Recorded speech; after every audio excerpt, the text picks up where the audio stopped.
You know what's on my mind today? PhilHealth and corruption. Here on my daily thought bubble.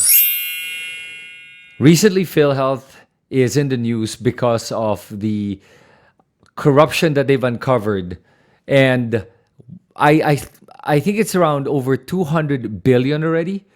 It's an insane amount. But if you really think about it, that's the tip of the iceberg. Corruption is happening all over the Philippines and in every department and every branch of our government. And when you talk about 200 billion, it sounds big and it is big.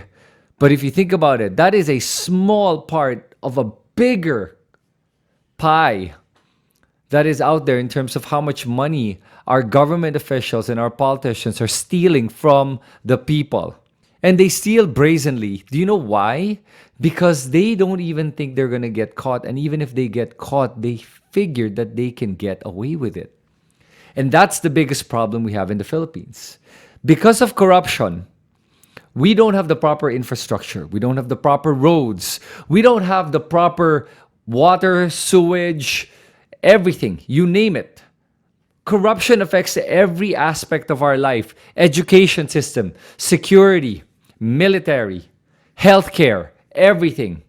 I wouldn't be surprised that the corruption that we have in the Philippines is in the tens to hundreds of trillions of pesos. Imagine if we didn't have corruption in the Philippines. You know what you would have right now? If we didn't have corruption in the Philippines, today we would have a proper healthcare for all Filipinos. Rich or poor, you would be afforded medical care. If there was no corruption in the Philippines, we would have proper education, free education for all. We would have the proper pensions, retirement plans, our senior citizens would be taken care of, all of that. We would have money for our pandemic response, that we won't have to borrow money from our neighbors. That's what would happen if we didn't have corruption. And the reason we have corruption is because you, the Filipino, allowed this corruption to happen by the way you vote. By the way you still vote for those corrupt politicians, knowing that they're already corrupt because they did something for you. You think you owe them something and then you vote for them. Yan ang problema natin. Kasalanan nyo to. Kasalanan nating lahat to. Kasalanan nating lahat because we were also complicit by our silence. Kasalanan nating lahat to because we idolize politicians. You see a politician, you take a photo with them, and you're like, oh wow, I'm meeting this particular politician or government official. You idolize them because they're rich. You talk about them like they're successful because they're rich. If they're a politician and they're rich, there's a problem. Because with their salary alone and their allowances, they shouldn't be wealthy. They shouldn't be owning penthouses in different condominiums or houses in luxury subdivisions or owning luxury cars or sports cars. If they do, there's a problem. You already know that. And yet you still vote for them, and yet you idolize them. You take photos with them. My God, good luck talaga to us. Kasalanan nyo to. If you ever meet a politician who owns condo units in these luxury condos or maybe houses in high-end villages, subdivisions, most likely they're corrupt. Unless they were a businessman first, a successful one that really has a lot of money before they joined politics, maybe that's even believable. Manny Pacquiao is believable. I know he's wealthy beyond politics. But everyone else? Come on. So by the fact that you even support these people is a problem. Stop idolizing politicians because they're rich, because you're not supposed to be rich.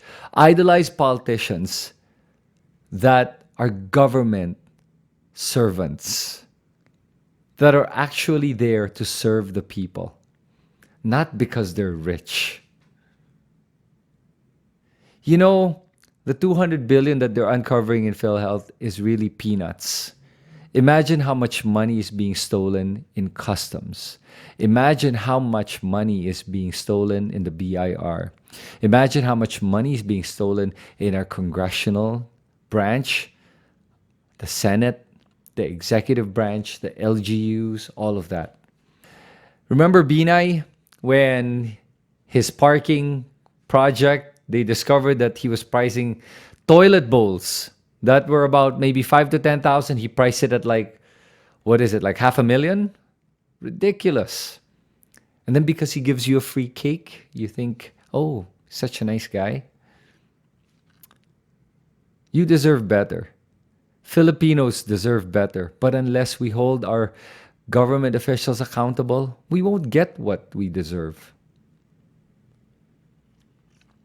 So you want a good life, you want your kids to have free education, you want free healthcare, you want pensions when you retire, you want to be taken care of, then you vote properly and you hold them accountable and you stop idolizing politicians.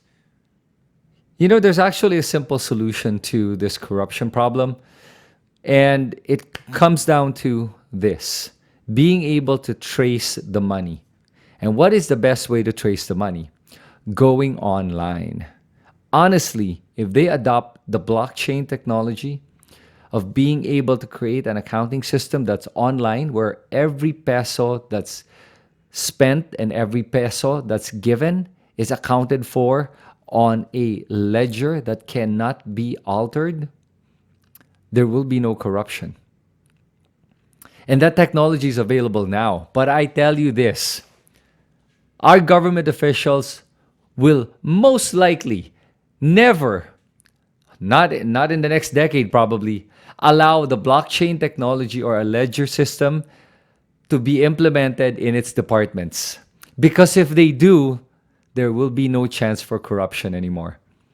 But that is a surefire way of beating corruption: adopting a public ledger system online called the blockchain, where every peso that's given and every peso spent is listed on this blockchain technology. If they did that, there will be no more corruption. But will they do that? I doubt it. I'd be impressed if they did. I'm hoping they do. But I wouldn't hold my breath for it. But if they're serious about battling corruption and really stopping this, they would do that. And it would take less than a decade. It would probably take a year at best or 2 years if they're really serious about stopping corruption. And I hope that maybe some of the people that are watching this video right now, hopefully you watch this and say to yourself, yep, I'm going to stop idolizing politicians. I'm going to start speaking out and stop being complicit with my silence. I will start voting for people because of their track record and for the fact that they are actually government servants and not politicians.